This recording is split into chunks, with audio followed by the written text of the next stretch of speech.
The first sound I remember isn't the shove. It's the chair scraping backward, sharp and ugly, like the room itself was flinching. My daughter, Nora, was standing beside me with her paper place card folded in half between her fingers. She was 9, all elbows and hope, wearing the green dress she'd picked because it made her feel fancy enough for Christmas. She leaned toward the table, hesitating the way kids do when they're checking the temperature of a room before stepping in. That's when my father stood up. "This seat isn't for her," he said, loud enough that the conversation died mid-sentence. "That's for my real grandchild." People laughed at first. Nervous laughter, the kind that shows up early to disasters. Then he put his hand on Nora's shoulder and shoved. She didn't fly across the room. It was worse than that. She stumbled back, her heel catching the rug, her knees slamming into the hardwood, with a hollow crack that shot straight through my chest. She didn't cry. She just looked up at me, eyes wide, like she was waiting for me to explain what rule she'd broken. And nobody moved.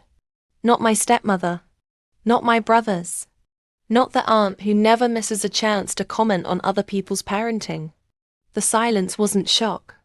It was permission. I'm Evan.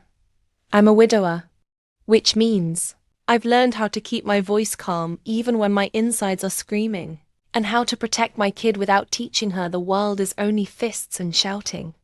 My family likes to say they're old school. What they mean is hierarchy. Christmas dinner was always theatre. Linen tablecloth. Crystal glasses that only came out once a year. Assigned seating like we were at a wedding nobody wanted to attend. My father, Frank, sat at the head of the table, napkin tucked just so, ruling the room with jokes that were only funny if they weren't aimed at you. My brother Matt's son, Caleb, had the prime seat. Everyone knew it. Closest to Grandpa. First to get seconds. The unspoken proof of who mattered. Nora never asked for that seat. She just followed the card my stepmother had placed without thinking. When Nora hit the floor, I felt something inside me click into place. Not rage, not yet. Something colder. Cleaner. I helped her up. Her hands were shaking. Mine weren't. "You okay?" I asked softly. She nodded because she's brave in the way kids get brave, when they think they have to be. I looked around the table. 20 adults. 20 people who'd watched a grown man knock a child down and decided silence was safer. That's when I realized this wasn't about dinner, or seats, or Christmas. This was about control. I pulled Nora close, grabbed my coat with my free hand, and set a thin envelope on the table in front of my father, right between the gravy boat and his smug little smile. He frowned. "What's this?" I met his eyes and said the only 4 words he'd never expected to hear from me. "You should read it." And for the first time in my life, my father looked unsure. We didn't say goodbye. I wrapped my coat around Nora and guided her out the front door while the house behind us stayed frozen in that heavy, guilty silence. Cold air slapped my face the moment we stepped outside.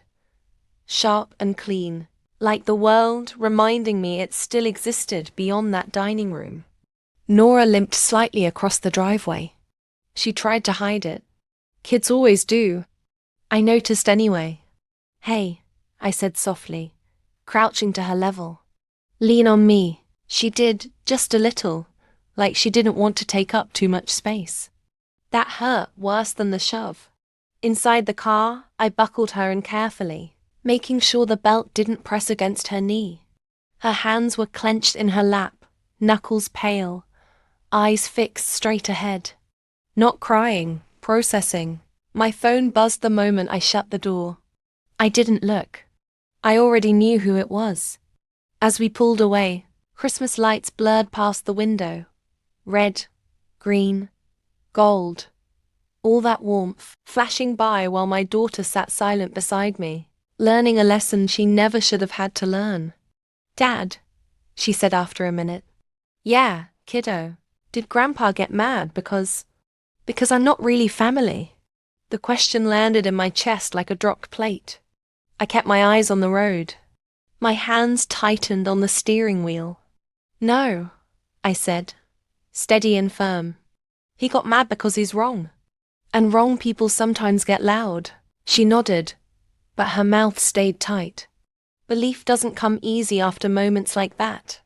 When we got home, I helped her onto the couch, propped her leg up, wrapped ice in a towel. She winced but didn't complain. My phone buzzed again. Then again. Missed calls stacked up like evidence. While Nora watched the screen without really watching it, I went into the kitchen and took the envelope out of my coat pocket. Plain. Legal-sized. Heavy, in the way only truth is. That envelope had been waiting for the right moment. I told myself I wouldn't use it at Christmas, that I'd protect the peace one more time, that I could endure my father's jokes, my brother's smirks, the quiet understanding that I ranked somewhere below furniture. Then he put his hands on my child. 6 months earlier, while helping my mother organize paperwork after her surgery, I found something I wasn't meant to. A trust, my grandfather's trust.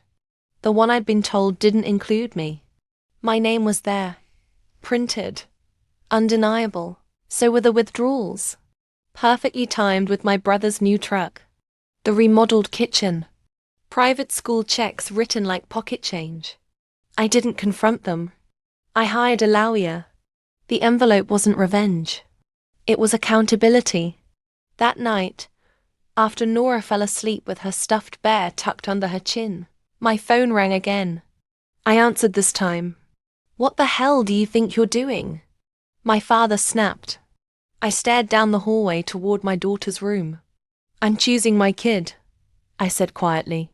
Then I ended the call. For the first time in my life, I didn't feel small. The fallout didn't wait for morning. By the time the sun came up, my phone looked like a crime scene. Missed calls, voicemails, texts stacked on top of each, other like people fighting to be heard first. My brother, my stepmother, 2 aunts who hadn't asked about Nora once, but was suddenly very concerned about family unity. I ignored all of it and focused on making pancakes. Nora sat at the counter in her pajamas, knee-bruised purple and blue, swinging her good leg slowly. She watched me the way kids do when they're trying to figure out if the ground is still solid. "Are we in trouble?" she asked. The question was quiet. Careful. I set the spatula down and turned to her fully. "No," I said. "We're safe. And you're not in trouble, ever." She searched my face like she was checking for cracks. Finally, she nodded. An hour later, my attorney called. "Your father's already panicking," she said. Calm voice. Sharp mind. "He contacted the bank this morning." Too late. The freeze is in motion. I leaned against the counter and let that sink in. "What happens next?" "Next," she said, "we see where the money went." The first hearing was scheduled fast. Emergency motion. Preservation order. Words that sound boring until you realize they mean no more hiding. At the courthouse, my father didn't look like the man who'd shoved a child to the floor. He looked smaller, older. His confidence replaced, with tight smiles and stiff shoulders. My brother avoided my eyes.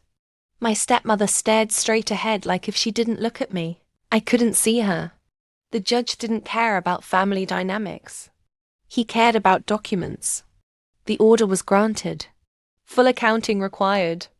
Every transfer. Every signature. My father's jaw clenched so hard I thought it might crack. That night, Nora asked if Grandpa was mad at us. "He can feel however he wants," I said. "His feelings don't get to decide how we live." She thought about that, then smiled a little. A real one. Over the next few weeks, the truth came out slowly, painfully. Statements showing withdrawals labeled education, medical, family, support. All the ways you dress, theft up so it looks respectable. My attorney laid it out on the table like a map. This wasn't a mistake, she said. This was a pattern. The final number made my stomach drop. Hundreds of thousands gone. My share reduced to scraps. When the ruling came down, there was no speech. Just consequences. Restitution. Interest. Legal fees. My father stared at the judge like he was seeing a stranger. My brother went pale. My stepmother cried quietly into a tissue. I didn't feel victorious. I felt done. That night, Nora fell asleep on the couch, her head on my shoulder, breathing slow and steady. I didn't move. I stayed there, holding her, knowing something important had shifted. Not because I won, but because I'd stopped letting them decide what we were worth. I thought the ruling would end it. I thought once the money was ordered back, once the truth was printed in black and white, my family would finally stop. I underestimated how far people will go when control slips through their fingers. The messages changed tone. No more shouting. No more insults. Just guilt. My stepmother sent a long text about forgiveness and healing. My brother asked if we could talk man to man. And I hadn't spoken to In. Years reminded me that family is all you have in the end. One of them mentioned Nora. Not her knee. Not the shove. Just money and image and how uncomfortable things had become for them. Then my father sent the text he'd been saving. You know this wouldn't have happened if things were clearer. About you. I stared at the screen longer than I should have. The implication wasn't subtle. It never had been. Growing up, there were jokes about my hair, my height, how I didn't quite look like him. Little doubts planted early and watered often. And now he was aiming it at my daughter too. That night, Nora asked me a question while I was helping her with homework. Dad, am I really yours? I felt something inside me crack. I set the pencil down and turned my chair to face her. Yes, I said without hesitation. Always, but Grandpa said. I stopped her gently. Grandpa says things when he's scared. That doesn't make them true. She nodded, but I could see the uncertainty clinging to her. Poison doesn't need much time to work. The next day, my attorney called again. Your father's lawyer is hinting at paternity issues, she said flatly. It won't go anywhere legally, but he's trying to hurt you. I know, I said. That's when I made a decision I never thought I'd make. Not for court. Not for them. For us. The test arrived in a plain box, dropped on my porch like it was nothing. I didn't open it right away. I let it sit on the counter for 2 days, while I thought about what it meant to need proof for something that had never been in question for me. Then I did it. Quick. Clinical. No ceremony. When the results came back, I wasn't surprised. I was his son, undeniably. I forwarded the email to my father. No message. No commentary. 5 minutes later, my phone rang. I didn't answer. The next time he showed up was worse. He came to my house. I saw him through the window, standing on my porch like he still owned the place. I didn't open the door. I stood on the other side and listened. I just want to see my granddaughter, he said through the wood. Softer voice, practiced. I took a breath. You lost that right when you put your hands on her. Silence. Then quieter. I didn't mean. It doesn't matter, I said. You don't get to hurt her, and then ask for access. When I walked away, my hands were shaking, but my chest felt clear. That night, Nora slept through without waking once, and I knew I'd chosen right. The money came 3 months later. Not all at once, but in clean, undeniable transfers that left a paper trail. No one could joke their way out of restitution, interest, fees. The court doesn't care about feelings, only balances. My father sold the lake house first, then the truck, then pieces of the life he'd built on the quiet assumption that I'd never push back. When the final deposit cleared, I didn't celebrate. I paid off the debts that had kept me awake at night. I set up Nora's college fund. I fixed the loose stair rail she'd tripped. on once and replaced the old couch with one that didn't sag in the middle. Boring things. Safe things. The kind of choices that say tomorrow matters. The calls stopped after that. Not dramatically. Not with a blow-up. Just stopped. Control had been the fuel, and once it was gone, there wasn't much left to say. A cousin tried once, months later, to invite us to a fresh start barbecue. I declined. No explanation. Boundaries don't need footnotes. Nora changed in small ways that added up. She stopped flinching when adults raised their voices. She stopped asking permission to speak. She laughed louder. Slept deeper.